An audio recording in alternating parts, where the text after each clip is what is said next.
16వ వార్డులో కాంగ్రెస్ పార్టీ ప్రచారం. జోగిపేట మున్సిపాలిటీ 16వ వార్డు కాంగ్రెస్ పార్టీ అభ్యర్థి పటోల శ్రీనివాస్ ఇంటింటి ప్రచారం నిర్వహించారు.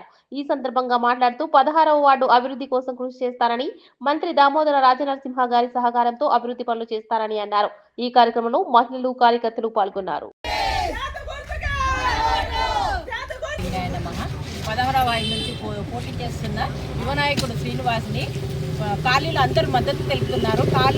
అందరూ కాలనీవాసులు గెలిపించుకొని 16వ వార్డుని ఆదర్శంగా గెలిచిన తర్వాత ఆదర్శంగా తీర్చిదిద్దుతానన్నాడు. 10వ వార్డు ప్రజలందరూ శ్రీనివాసును అత్యధిక మెజార్టీతో గెలిపించి మన దామోదర్ సార్కి గిఫ్ట్గా ఇస్తారని చెప్పారు. ప్రతి ఒక్కరు మద్దతు తెలుపుతున్నారు. ప్రతి ఒక్క సంఘం వారు కూడా అందరూ శ్రీనివాస్ వైపే ఉన్నారు.